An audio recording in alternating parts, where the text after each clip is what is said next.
Hello, hello, hello. How you doing? How you doing this evening? Thank you very much. How are you feeling this evening? Great. Whenever somebody asks me how I'm doing, I always say better than good and better than most. And that's what I like for you to say. How are you doing? Better than good, better than most. Shake somebody's hand on your right and left and say, you're doing better than good. You're doing better than good.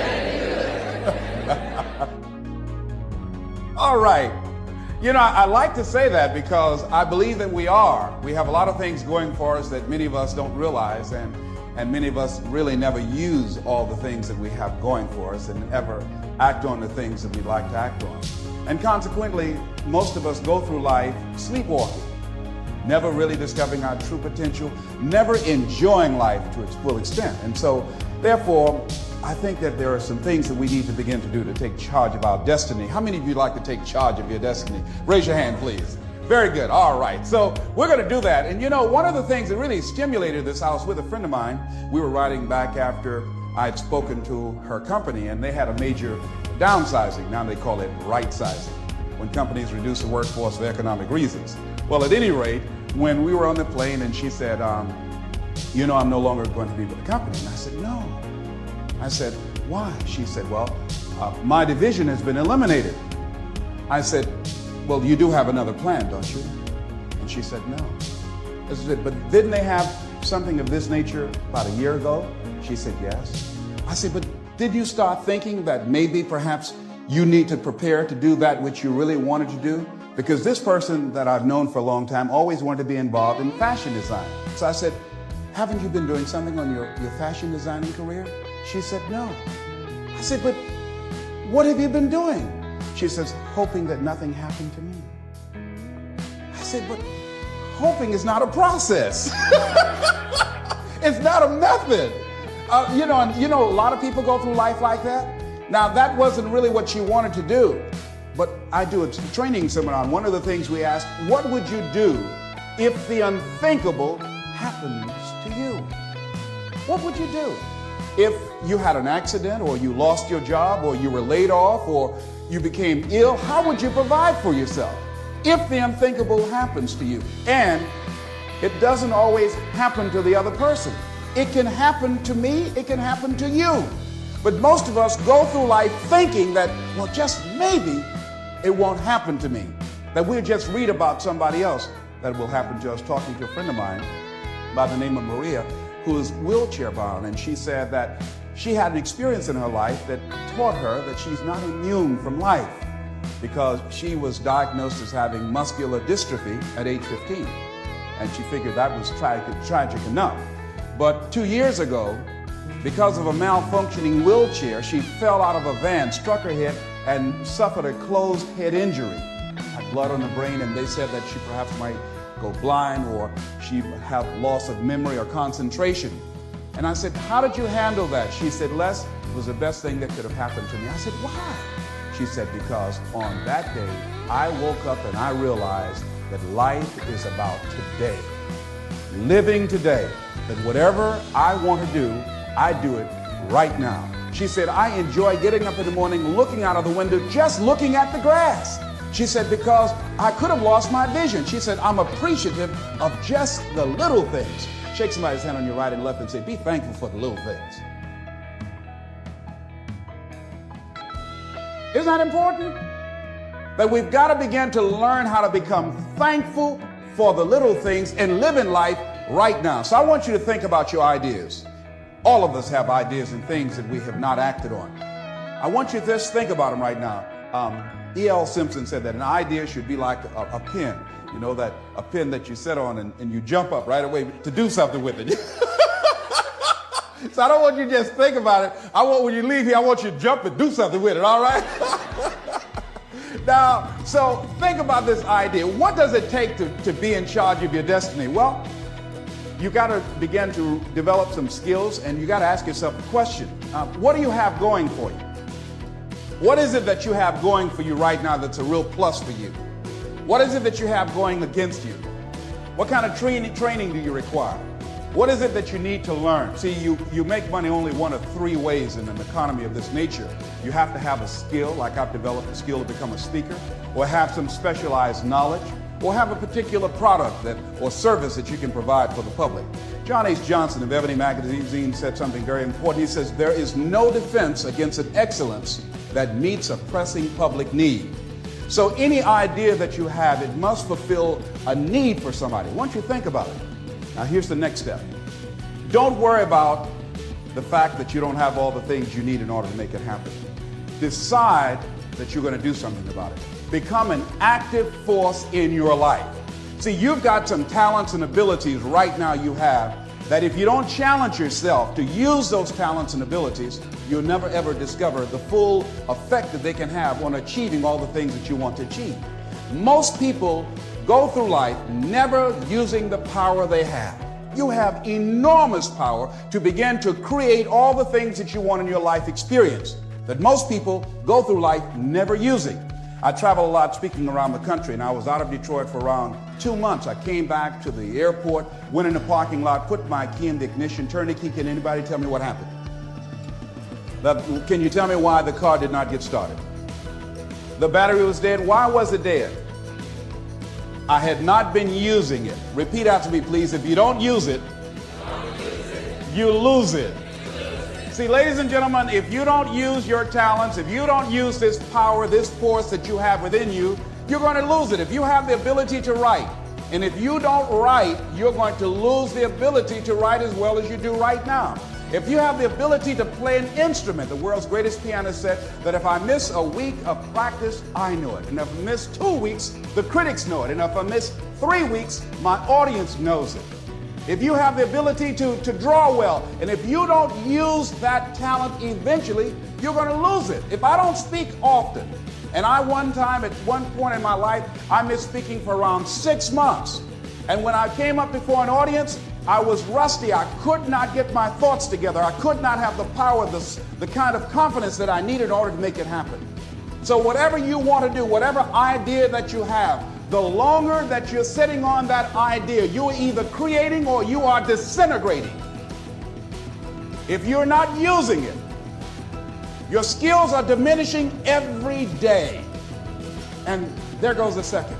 There goes another second. And life is happening right now. But Les, what do you mean? Get your butt out of the way. So many people have gone to their graves, never discovered their true potentials because they allowed their butts to stop them. But I don't know what to do. No, that's not really true. I was on a television program the other day. A lady called in and she said, there's something I'd like to ask you. And I said, what is it? She said, well, I have this thing I want to do, but I've been unemployed. I lost my job for 2 years. I haven't been able to find a job. I don't have the money and I don't have the contacts and I really don't know what to do. I said, excuse me. I said, the fact that you don't have the money or the contacts really is not the issue. I said, what's the real issue? She said, what do you mean? I said, what's stopping you from doing what you want to do? She said, well, I don't know. I said, but if you did know, what would your answer be? She said, well, I think maybe I'm afraid. I said, what are you afraid of? Maybe I might fail. See, a lot of people allow fear to stop them from living their dream. Answer your calling. Whatever you're called to do, don't count yourself out. Don't say, I can't do that. Many of us go through life saying no, and you don't even know what you're saying no to. You don't know what you cannot do if you're not willing to challenge yourself. Whatever it is that you don't know how to do right now, you can learn. I did not know how to speak for major corporations. I didn't know how to do that. But I decided to become a student. If you do your research, if you do your homework, if you make the commitment that I'm going to learn, when you look at what do I have going for me and drop your buckets where you are, decide I'm going to work and get myself together. A guy named Jim Rohn said, if you develop your gifts will take you places that you'll never begin to imagine. And I decided to do one thing all my life. I've been a jack of all trades and master of none. I mean, I did a little of everything. I was a disc jockey. I was a state representative. I used to be an MC. I used to do public relations work. I used to do door-to-door sales. I did a whole lot of things, but I decided that I was going to do one thing and I would master that. And after mastering the art of speaking, then I would become a trainer. And after doing that, then I said, I must become a businessman. Just find one thing. and just decide that you're going to work with it until it gives you the blessing that you want, and don't let up on it. Just keep right on working it and working it and working it, and knowing that whatever you do, you can better your best, that you can get better at it, that whatever you are achieving right now, it's only a tip of the iceberg of what's possible for you. Now, here's something else that you do when you start working on this dream. Give it everything you got. See, put your heart in it. Most people, when they're working on dreams, they don't give it everything they have. I heard a guy say in a book, the title of it was, All You Can Do Is All You Can Do. And all you can do is enough. Well, see, most people don't do all they can do. Most people go through life holding back. Have you ever had the experience of starting your car and you mash down on the accelerator? The car, boom. Wait a minute, hold a minute. Start mashing again, and it was not moving. It was very hard. And all of a sudden you realize that you had the emergency brakes on. How many of you ever had that experience? Raise your hand, all right? Then you release the emergency brakes and then the car moved, boom, unencumbered. Most of us go through life with our emergency brakes on. Well, it might not work out. People might talk about me. I don't have enough money. I don't have enough education. I'm too ugly.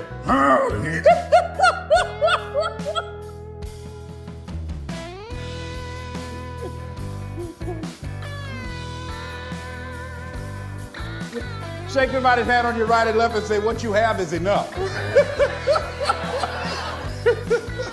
See, you know, there are two kinds of people in life. They're winners and whiners, you know.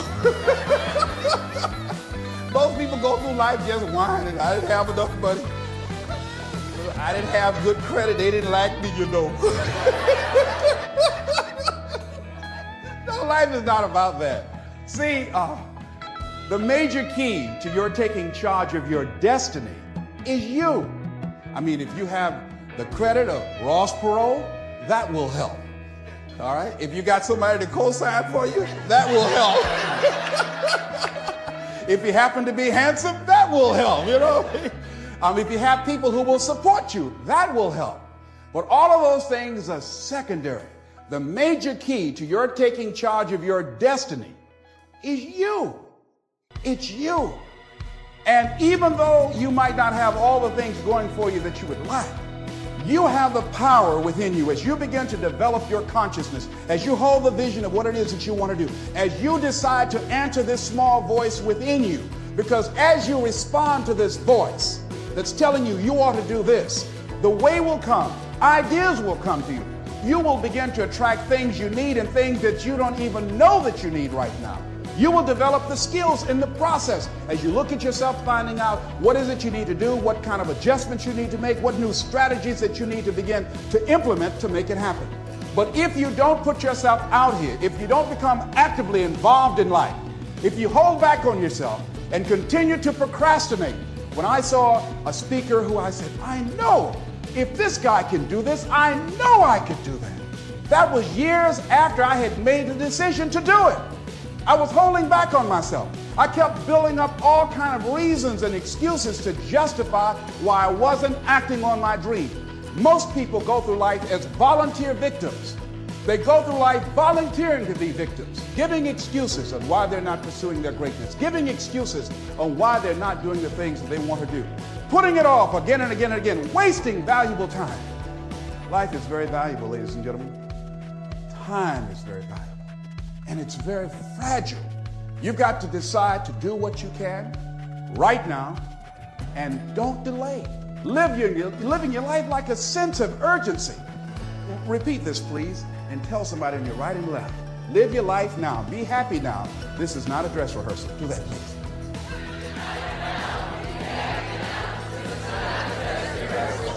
This is your Super Bowl. Do you know there are people who put more emphasis and more energy into a sporting event or dancing or entertainment than they do on their dreams? They have more interest in who won a particular game than where they are in relationship to their goals and their ambitions and developing themselves. So you want to begin to get your priorities in order. Ask yourself the question, the people in my life right now, are they contributing to my growth and development? Are they making me a better person? What I'm doing right now, is it nourishing me? Does it empower me? Is it giving me what I need out of my life right now? Is it challenging to me? Is it making me stretch mentally and emotionally and spiritually? Is it getting the best out of me? See, this is the only life you've got. So you don't want to squander it doing something you don't want to do, feeling you can't do any better. You can do better. You should do better. You deserve to do better. You're entitled to that. That is your right to do better. So resolve that within yourself. Make it something in your life that you just won't compromise on. See, it is important to me that I be able to provide for my mother. That is not optional. To be able to provide for my children. There's a standard of living that I'm going to enjoy. It is not optional. It's not something that I would like to see happen. It's not something that it'll be okay. It's something that I value. And as you begin to look at your life, draw the line and say, hey, what is it that I need that can give me a sense of fulfillment? What is it that I need right now that I would enjoy, that will give my life some music and some power? Decide that, because you deserve that. But if you don't decide that and decide to make that happen, it will never happen for you. It will never happen for you. I did a training years ago, and after this particular seminar, I'll never forget a lady who was 85 years old. She stood up and we asked the question, anybody has anything brave to share? And she said yes. She said, this was a very enriching seminar for me. It really opened my eyes. She said, I'm 85 years old. She said, all my life, she said, I sacrificed my dreams for everybody else, for my family, for my husband, for my children. She said, I've really never done anything for me of value, of the things that I really find important. She said, I say to you young people, you won't be in my situation right now if you decide to live your life now. She said, if I had my life to live over, I would do things different. She said, but I don't have it to live over. And when I go home, I got news for my husband.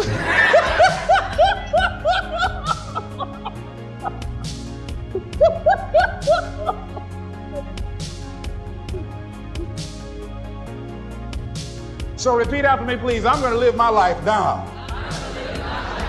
I deserve that. I deserve that. Okay, now here's something else I want you to realize. Things are going to happen. You just got to handle it. My goddaughter, Nika Williams, who lives in Columbus, Ohio, just this past week, 3 children in her neighborhood that she went to school with were sitting in a car talking. An intoxicated driver lost control of his vehicle and ran into that car and killed those 3 kids. The children that they went to school with experienced pain and grief and shock, but they became actively involved in putting together the funeral services. And I talked with her. And I said, how you doing, Anita? She said, I miss them. She said, but there's something that I realized. That many of the relationships we have in life, we take casually. And we don't say all the things that we really should say and do all the things with people that mean something to us that we really should do. And she said, I'm going to miss them, but it's really alerted me about how unpredictable life is. And so now she's going to become a very sharing person, more so than ever before, and all of the other young people that were involved. But they were handling it. And as you begin to look at your life, decide to handle things. When you decide that you want to begin to take control of your destiny, there are going to be some sacrifices that you're going to have to make. There'll be things that you're going to have to decide. I got to give this up. I've got to let this go. Many times you will have problems in your personal relationships. When I decided to become a motivational speaker, I was gone sometime for weeks when I left home before coming back. And I'll never forget, I did a big major rally for a guy by the name of Dexter Yeager, a big Amway rally called Free Enterprise Day.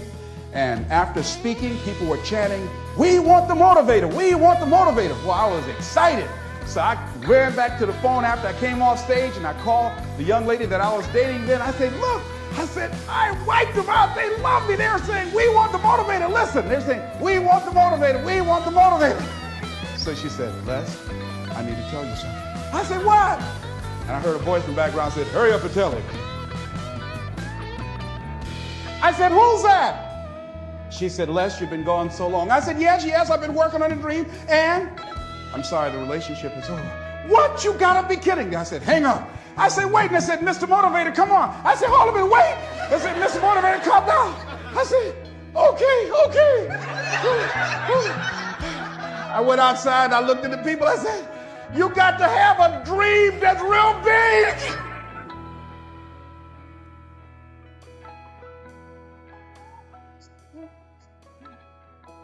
I say sometimes things will happen to you that will get you on the blind side and bring you to your knees. I went back to the hotel, but they had to pull me off stage. I was out there and said, you got to have a larger vision. You got to be hungry. They pulled me off. I said, and you got to stay motivated. They said, come on, motivator. They were turning the lights off. The janitors wanted to go home. I wanted to keep on for me. So they took me to the hotel. I was walking in the room trying to find the Gideon Bible. And Lonely was sitting on the bed saying, how's your positive attitude? How's your larger vision now? I'm telling you, when this happens, think it not strange. You are going to cry. People are going to get mad with you. People are going to start working against you. Your mate is going to get upset with you. Where you going? I'm working on a dream. I got your dream. You ain't going to know it.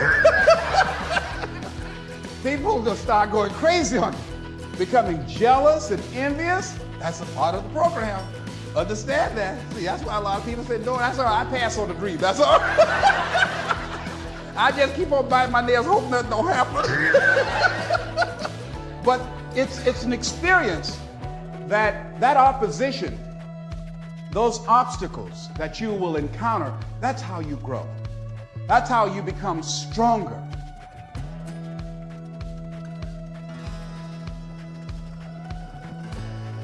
Now, will there be some tight moments? Will there be some times that you want to give up? Yes. Here's something I was reading that Harriet Beecher Stowe said. She said, when you get into a tight spot and everything goes against you until it seems that you cannot hold on for a minute longer, never give up then, for that is just the place and time that the tide will turn. Never give up then. And that is so important. When you're working on doing the things you want to do and fulfilling your dream, and things happen, there are times when your energy feels so depleted that you want to give up, that it looks just totally impossible. And I can tell you from my own personal experience, don't give up then. That's when you've got to fall forward, when life is kicking dirt in your face. Don't give up then. That's when most people turn back. Most people will tuck their tails between their legs and they will run in the opposite direction and say, that's all right, life, I don't want this. All right? No. If you've decided that this is what you want to do, you've got to become courageous to stand up within yourself, to face it and step forward. And ladies and gentlemen, that is what gives your life meaning. Those things will begin to strengthen you like you can never begin to imagine. And I tell you, one of the most painful experiences I've had in my life was also one of the most enriching, because they say that pain opens the space in the heart for joy. And because I did not buy into something, because I caught myself at a critical point and was able to back up and look at it, I was able to become free of the effects of what could have been a tragic situation for me and move on and do something about it. But I learned in the process that I had to learn to surrender and give certain things up. See, in life, everything that happens to you, there's a lesson in it. There's a lesson in it for you. If you look at it, whatever happens to you, just look at it and view life that you're a student of the universe and say, what's in here for me to learn? One of the most tragic things that happened to me that could have been a tragedy was when I wanted to buy my mother a home. And I did that. And in my haste, and it was the first major purchase of property that I ever made in my life. And so I was naive. And so when we were sitting there at the closing, the attorney said, have you done a title search? And I said, what's a title search? And she said, well, that's when you check to see whether or not there are any liens against the property before you purchase it, so that you don't inherit any financial obligations of the previous owner. So the guy interrupted, said, look here. He said, the only reason that I'm selling you this house, and I'm doing it at a loss, I can actually make more money, But the only reason that I flew here from Philadelphia to sell you the house specifically is because I admire the fact that you're adopted and you want to buy this home for your mother. And he said, there are no liens on the property. I just want to help you. So I looked at my attorney. I said, I believe you. She said, Les, this is business. I'm not questioning his integrity, but I advise you not to sign the contract now. I looked at him. He said, if you're not going to do it, man, I'll just go ahead on and make the money that I was going to make. I said, okay, no. I want to do it. I said, I'll do it. So she said, okay. She said, this is not the last house in the world. I signed the contract. After being in the house for around 2 months, I received a notice that I had to pay a lien of $25,000 or I had to get out of the house. I called the attorney. I said, look here, sir. I said, my name is Les Brown. I'm the new owner of this property. I said, I bought this home for my mother. I said, she's 80 years old. I said, she has a bad heart, serious condition. I said, and I just cannot give up this home. And I just exhausted all of my resources to buy the house. It's all I have. I said, can we work out some kind of monthly payments? I don't know how much I can get, but if you can work with me, I guarantee I'll give you my word. I want to keep this home. I'll pay you back. He said, we want the money in 6 weeks or you have to get out of the house. It's going to go on the auction. I said, oh. I said, but I borrowed everywhere I could just to get the $12,000 to put down on it. He said, mister, that's not my problem. You should have had a title search. So I went back home and I worried for weeks. I lost around 23 pounds. I would go home to catch the mail so my mother wouldn't get it. They put a listing in the newspaper. People were driving around, wanted to come in the house to look at it. So I put a sign out front saying that the newspaper article was an error, saying that the house was up for sale. And finally, when they were coming for the day they were going to auction it on the courthouse steps, I knew the moment the truth had come, I had to tell my mother. So I walked all night that night. Around 2 o'clock in the morning, the children were asleep, my mother was asleep. I said, Lord, why did this have to happen to me? I said, I'm trying to do the right thing. I want to provide for Mom. I'm not out stealing and robbing. I want to provide for my children. I said, why did this have to happen to me? I was personalizing, not feeling like a victim. And so finally, I had to go in there and I had to tell my mama. So I kneeled by the bed. I said, Mama, I got something to tell you. She said, what? I said, we've got to move out the house. She said, why? I said, well, because of the fact that I made a mistake and I signed a contract when I should have had a title search done, and I can't pay the $25,000 outstanding lien against it. She said, good, I don't like this house anyway.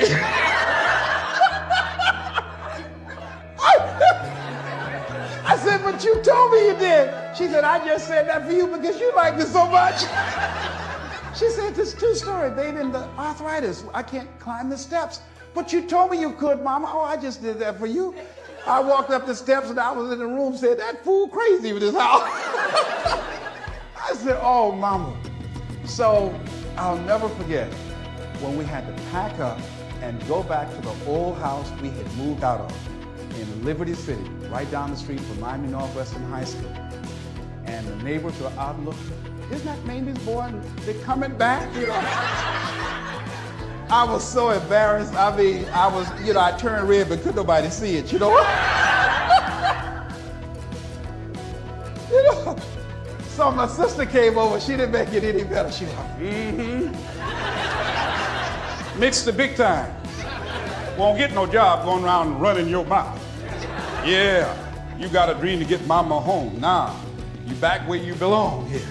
We came in the house and the roaches were playing bid whist. They said, y'all come on in, we miss y'all. And as I was taking furniture off the truck, I was so hurt and humiliated. I felt beaten. And I began to cry and I held my head down. And my mama said, hold your head up. I said, Mama, I just can't, Mama. She said, hold your head up. You have nothing to be ashamed of. You did the best you could. Hold your head up. I said, yes, Mama. So I was carrying the furniture in. And I had to give a lecture that week on forgiveness. And I can't talk about anything unless I'm doing it myself. And I had to forgive and forget. let it go so that I could grow. It took me time to work through that, but I did, and I was able to give the lecture. And to this day, I can't even remember the guy's name. But because I let it go, and I began to focus my energy in the now, later I got a bigger and better home for my mama.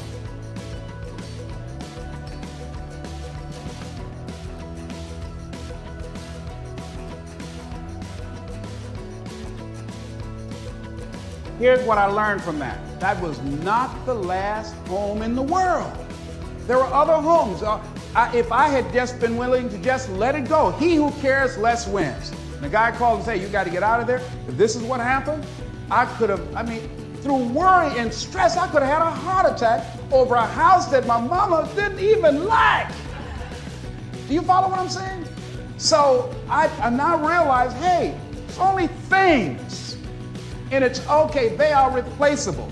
I lost everything except my spirit, and except the love of my mother, and her respect, and the respect of my children. Sure, people talked about me. Did they laugh? Yes. Did I feel humiliated? For a while, yes I did. Embarrassed? Yes. And that's a part of it, but I didn't stay there. See, sometimes you can wallow in it, don't want to get, somebody pull you out feeling good, oh, I want to go back again. Don't wallow in self-pity, and there are people who will help you. You call them up and they'll give you a pity party, all right? No.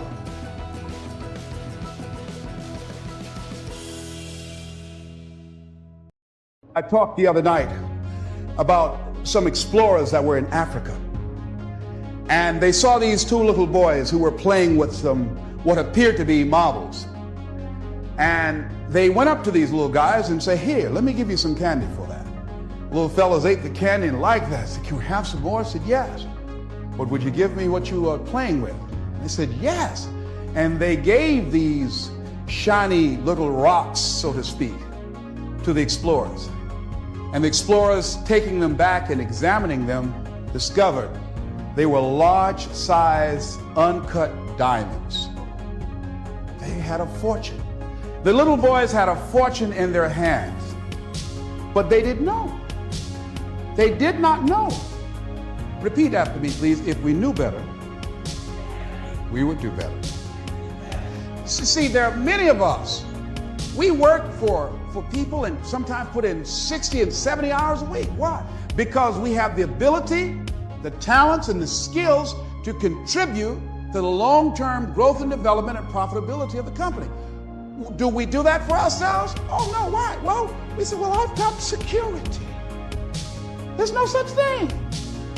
It's an illusion in your mind. We go through life creating these illusions for ourselves. But doesn't mean that you can't strategically work on something else on the side. Develop some hobby of passion and find ways that you can begin to create some alternative methods of providing wealth for yourself. See, money is not important to me, but Rita Davenport said it's right up there with oxygen. But it is important to me that it not be important. I got that from Rhea Steele. That's important. It is important to me that it not be important. Make it important to you to live your dream. See, how many of you fly airplanes? You've been in an airplane? Raise your hand right now. How many of you ever lost your luggage? Raise your hand, please. Raise your hand. All right, very good. Now, how many of you, if you knew your chances of getting to your next destination were as good as your luggage, would you still get on an airplane? No hands went up. You know why? You know why you can get on the airplane where your luggage is supposed to go and you show up and your luggage does not show up? Because the airline has made human cargo getting to the destination important, more important than the luggage. Aren't you glad? She said, yeah, I ain't gonna fuss no more. So as you begin to look at life, as you begin to look at the things you want to do, decide that you're going to become the active force in your life. Decide that you're not going to go through life feeling like a victim. Decide that when things become challenging, and they are, that you're not going to personalize it, that you're going to look at it and you do whatever you must do in order to work things out and learn from it. Learn from it. That's the key. I like what Charles Udall said. He says, in life, you will always be faced with a series of God-ordained opportunities, brilliantly disguised as problems and challenges. If you've lost your job, don't say that I've been laid off. Just say I've been given an opportunity by the universe to find my life work.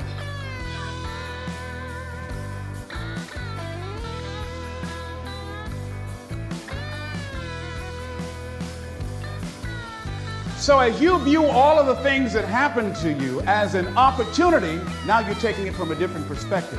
Now you become an active force in your life.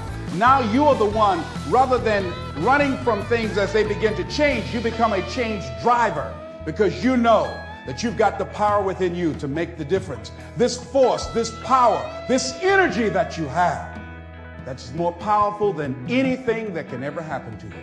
You're more powerful than your circumstances or anything that you can experience right now. Decide that you're going to commit yourself to act on your ideas, to become happy. Commit yourself to live your dream. Commit yourself to become the architect of your future. There's something that I heard that Goethe wrote that I love very much. And it really, as you begin to operate out of this consciousness, you begin to experience a different level of living in terms of commitment. He says, until one is committed, there is hesitancy, the chance to draw back, always ineffectiveness. See, until you are willing to jump out there. Somebody asked me, how do I do that? I said, no. You don't need any answers now. You need to make the commitment. Once you make a commitment, then life will give you some answers. You can't decide just going to sit on the side of the pool and just stick your toe in. No, you've got to be willing to make the leap. Most people don't want to do that. They want to sit on the side and say, tell me, is it cold out there? Is it rough out there? Come on out and see. See, no, you want to decide to make that commitment because then that's when you become involved in the learning process. He said, concerning all acts of initiative and creation, there's one elementary truth, the ignorance of which kills countless ideas and splendid plans, that the moment one commits oneself, then Providence moves too. All sorts of things occur to help one that would never have otherwise occurred. He said, whatever you can do or dream you can do, begin it. Boldness has genius, power, magic in it. Begin it now. I read a book by Dr. Johnny Coleman that says, it works if you work it. And as you begin to look at your life, decide that you're going to start working on that dream. You're going to work and nurture that idea. Now, there will be people that will criticize you. There will be people that won't see it for you. But I say to you, don't let them turn you around. Shake somebody's hand on your right and left and say, don't let nobody turn you around. Yeah. That's key, because people will try and turn you around. Hello? People will try and turn you around. But when I heard Bob Mays out of Chicago sing that song, don't let nobody turn you around, that's real. Because that's why most people don't act on their dreams and ideas. That's why most people, when I'm talking with kids that are in institutions, and I said, what happened? Why did you give up working hard and making good grades? Well, they started teasing me. And they allowed that peer pressure to cause them to scale down their dreams and their ambitions. They started following the crowd. That's why many people don't do the things they want to do. A friend of mine, he wanted to become an actor all his life. He let someone convince him, you can't become an actor. You go out to Hollywood, they'll swallow you up. It's too competitive. Thousands of unemployed people out there. But then another friend of mine, Sheila Hall, and she decided at age 42, I'm going to live my dream. Her son graduated from high school. She decided to make the plunge, to go to Hollywood. Quiet person, never had any experience in the area. And because she decided to make the commitment, she is now working on a one-woman show. And she's been getting support from everywhere because she was willing to make the commitment.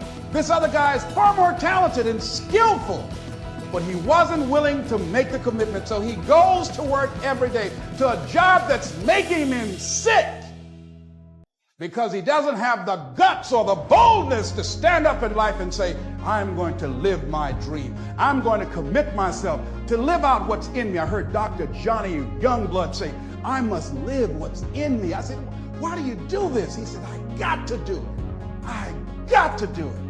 And I'm saying, find something in your life that you say, hey, it might not work out, but I got to do this. Why? Hey, it's the one thing I love. It's my peace. It's my thing. You don't understand it? It's all right. It's all right.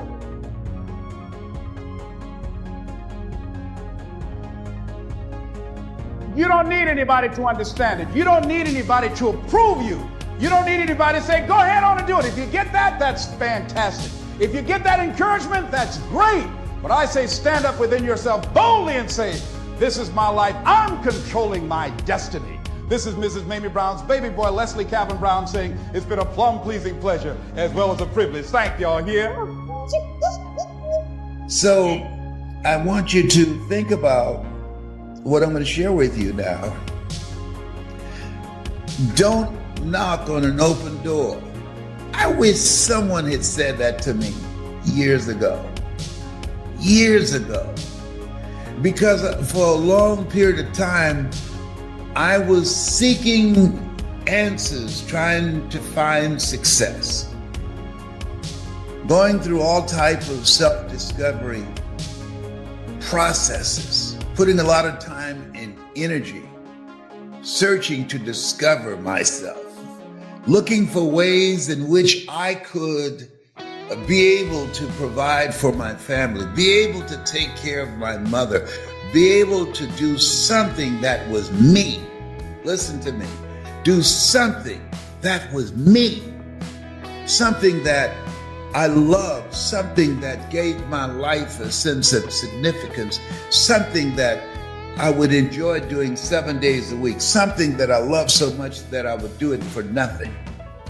But because I love it so much, I would always want to do my best at it because it's something that I do. It's who I am, and I just want to be awesome at it. You have something like that? My cousin Boo, who made his transition, he loved to cook, so he cooked. He cooked, and boy, when he cooked, when Boo cooked, angels stopped flapping their wings. And it's, Boo's in the kitchen. Y'all stop that, Gabriel. Y'all need to hush back there. Boo cooked it. Don't interrupt now.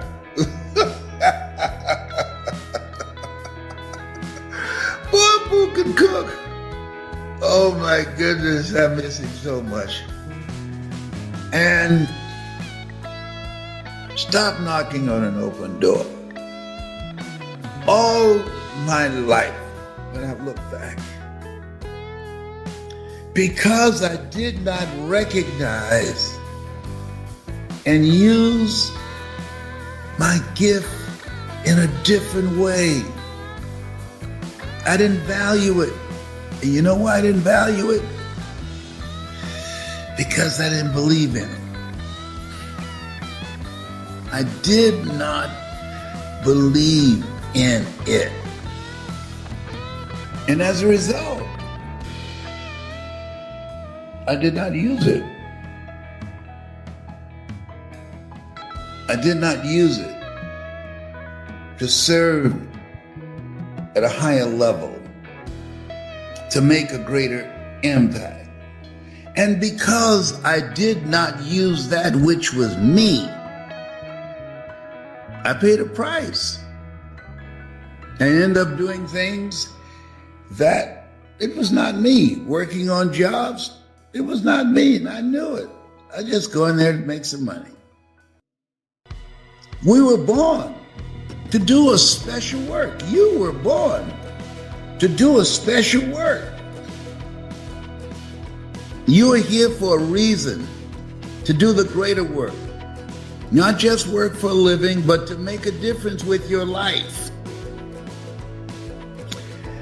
And it just got me just reflecting, Mr. Leroy Washington, who had an impact on my life, and I got a call that Patsy, his oldest daughter, passed. I remember Patsy, wonderful, wonderful young lady. And I just thought about the fact that we all have an expiration date. All of us are going to leave here. Nobody has figured out how to get out of here alive.